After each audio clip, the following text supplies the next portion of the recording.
Dad. Dad. Hey. Are you okay? Why?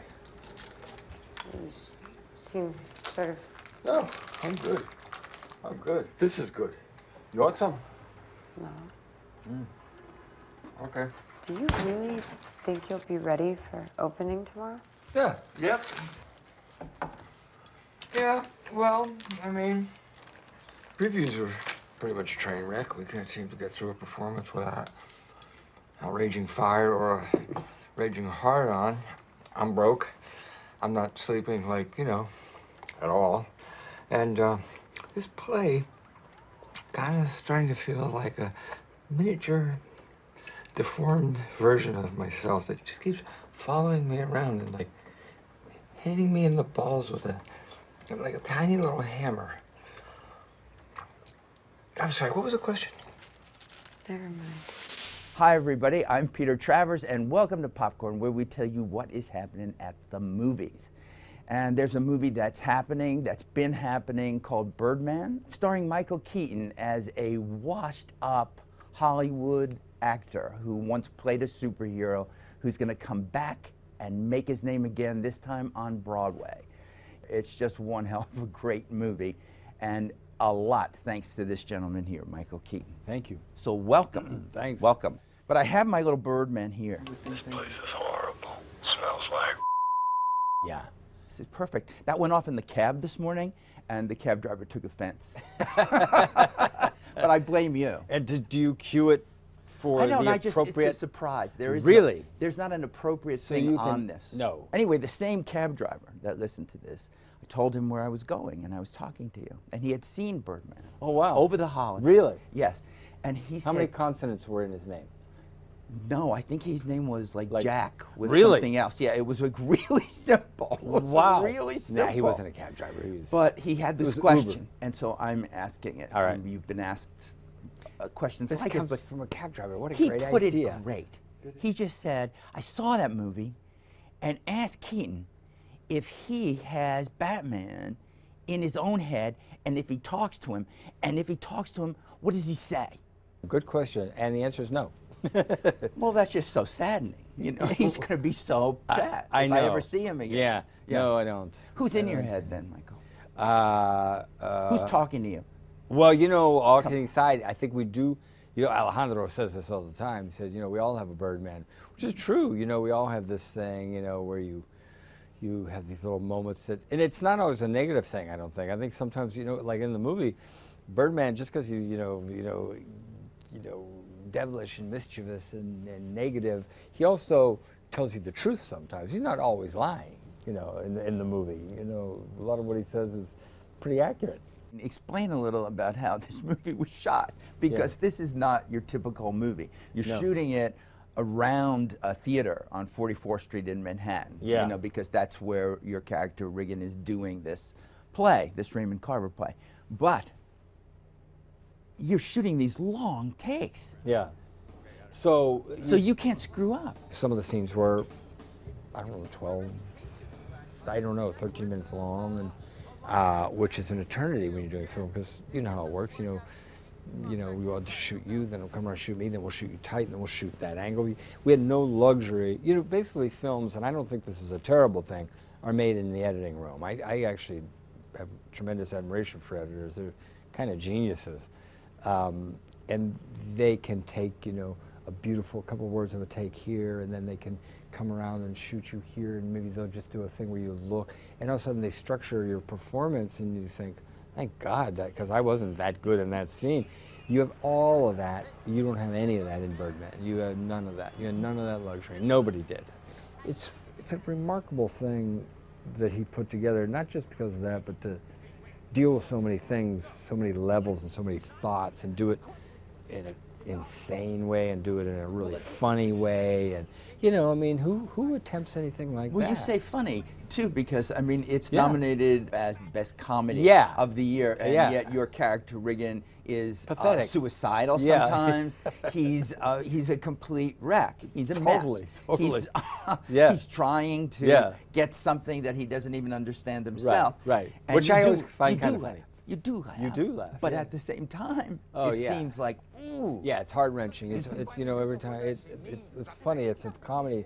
People come and say, I love this, and they look at me and they go, it's heartbreaking. And you think, it is, and you think, and it's funny. You know, I mean, when do you get to play that? When do you get to ever have that? It doesn't happen a lot. It never Or in happens. places where it actually works. When Yeah. you try to have that Yeah. collision of those two things Yeah, happening. it's really moved people because I think, and I keep trying to figure out why we have conversations about this with my friends and everyone kind of cab drivers like Jack. they all everyone keeps asking, why do you think people are responding to this so positively? And I think it's the humanity in it. I think it's, and I also think we've gotten used to movies. Great movies, they have a certain kind of rhythm, a certain kind of style, a certain kind of, you go, wow, look at this movie, it's a really good movie. Look at the movie making. Look at this, and you go, yeah, it's good, and you get kind of used to it. This, I think people go, wait a minute, hold on a minute. What am I in here?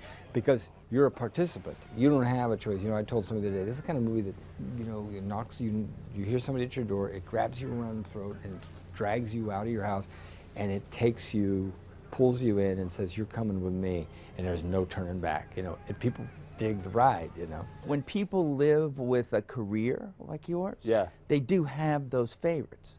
When Yeah. you came in, I couldn't stop saying Beetlejuice right away. Yeah. I had to say it. Yeah. People feel that way about that, or even Night Shift, or the beginning. For Yeah, you. yeah. Beetlejuice is one of my favorites too. Wow, how can it Because not? because like Birdman, it's 100% original. Birdman is I don't think anyone will ever be able to do what he did in Birdman again. But Beetlejuice is 100% original. But you know, I have my own, like Much Ado. I love doing Much Ado About Nothing and Multiplicity and Clean It Sober, and everything had its own little special thing for me. It's oddly the first time for you to get this kind of Oscar attention that Yes. we're seeing. I mean, I've been. I told you I gave you the Oscar for Beetlejuice. Yes. I would have given you another one for Clean and Sober.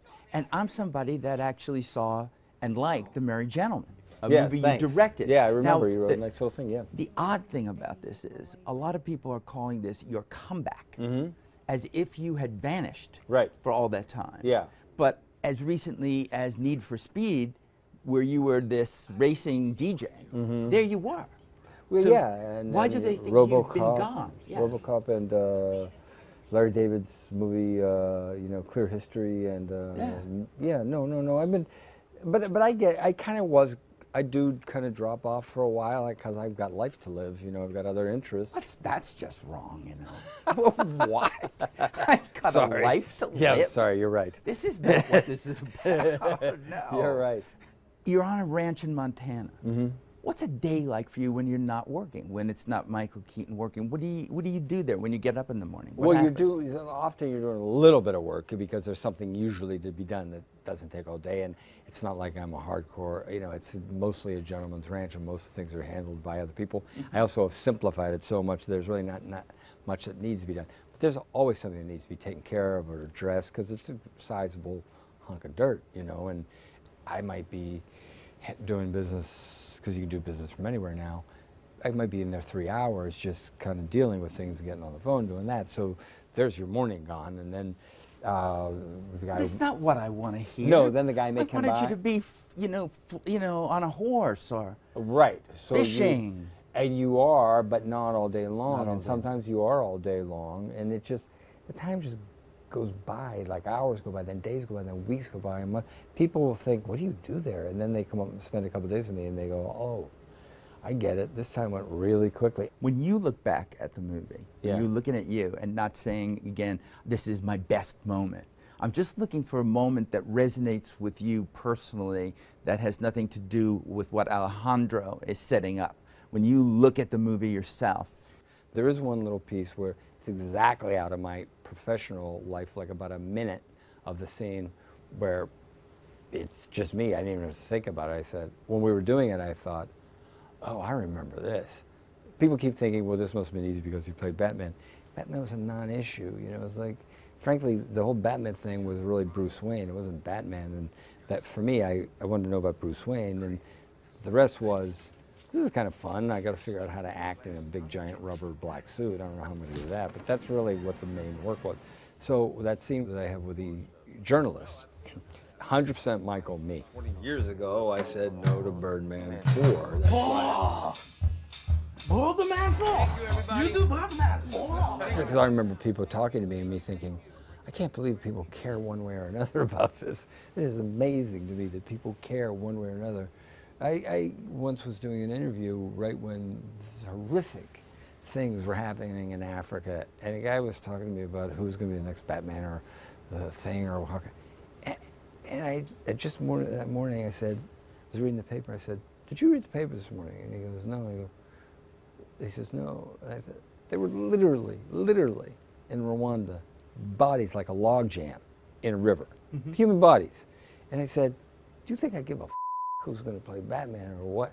How can, who sits around and worries about this? But we end not with this. This show ends. It's the first time you've been on. How many Ed people has been reach on. for this? They reach for it, and it's poison. It's toxically sprayed. So you've killed some pretty big names. People, oh yeah. Some people get hostile to it. Not you know, me. I don't know. Hostility. Embrace the popcorn. It's not a bad thing. Yeah. But at the end, even when Clint was here, it's song. I just want something that's in your head. I just heard a Sinatra doing The Nearness of You, but now I can't remember the lyrics. It's not the dun dun dun dun need dun no dun soft dun lights. dun dun dun dun. What are the lyrics? Just the nearness of you. Oh, it was so so perfect, and I got that. And here, we'll let him have the last word. Get some surgery. 60's the new 30, motherfucker. Come on. How horrible, how wrong is that? It's just, I know you have one of these at home. I play it all the time. I go to bet sleep you do. at night. It's so great, Mike. Thank you. I don't know what that was, but it was great.